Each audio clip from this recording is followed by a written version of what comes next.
يصير سيرة الرياضيات. أنا بتذكر يعني من وقت ما كنت بالسادس أو بالسابع يعني، وحتى بالسجون موضوع الفاكتورايز والإكسباند وهول القصص. يعني أنا كنت حافظ القاعدة وبحلها وبطبق وبعوض محل الأكس وبعوض محل الواي وبطلع أرقام. بس أنا لحد هاي اللحظة ما بعرف يعني أنا شو استفدت منهم بالوقت الحالي. نعم. هلا ممكن اللي طلع مهندس او اللي راح لشق مرتبط بموضوع الرياضيات يمكن يكون استفاد.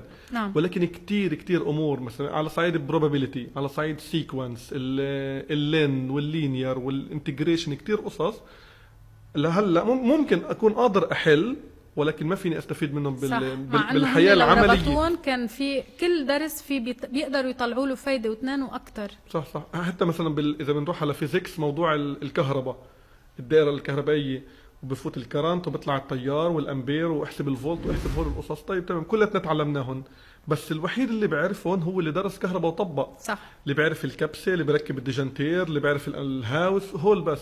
فلو ربطوا الشق النظري مع الشق التعليمي او التطبيقي على ارض الواقع، جبنا شرطان وعن جد حطينا لمبات وركبنا، كان ممكن واحد اي شغله بسيطه بالبيت يقدر يحلها. صحيح. عرفتي؟ حتى بموضوع الكيمياء 100%. كانوا يجيبوا لنا مواد، واذا حطينا هاي ما حطينا مع هاي بيطلع اللون اخضر اوكي يعني انا شو وبعدين استفدت يعني؟ 100%. هل قادر انا مني لحالي اجرب اختبر هاي المعلومات؟ يعني هلا لو احنا ما وصلنا لمرحله انه الامور التعليميه متاحه على الانترنت، كان بعدنا احنا ما بنعرف شيء وحافظين. 100%. عرفتي؟ قصص كثيره انا شخصيا عرفتها بعد ما خلصت جامعه، مش انه وقت المدرسه، يعني بعد ما خلصت جامعه وصار عندي وقت اني اقرا وارجع اعرف المعلومه الاصليه.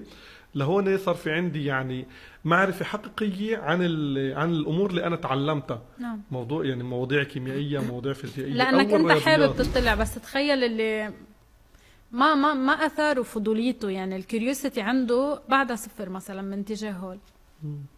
صح. بتصير معنا كتير قصص بالبيت، فبنكون عم نتحدث أنا ونادرة، فبتسألني سؤال فبجاوبها، تقول لي هول وين تعلمتهم؟ ولا ما تعلمتهم، هول قرأهم بهذا الكتاب.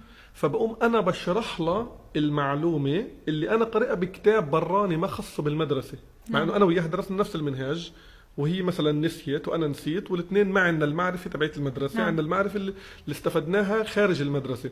ف يعني من احدى الامور الاساسيه اللي انا بحب انه تنتشر وتتعمم بالمدارس، يكون في شق تطبيقي. صحيح. انا حفظت المعلومه اوكي، بعدين لحتى ما انساها لازم اربطها بحدث بدماغي واضل متذكر الحدث لحتى اعرف انا صح. استفيد منه بالمستقبل. صحيح. فهي من الامور الاساسيه. صحيح. وهي مثل ما قلت لك، هن هول المراحل التفكير لما نوصل بالمرحلة العليا، يعني لما نقطع مرحلة معرفة وفهم وتطبيق لنبلش بالتحليل. بس تبلش بالتحليل ما بقى بتنسى المعلومة، خلص بتصير تقريبا مدى الحياة هيدا المعلومة، لأنك أنت طبقت وفهمت وبلشت تحلل، تعرف مكوناتها للمعلومة.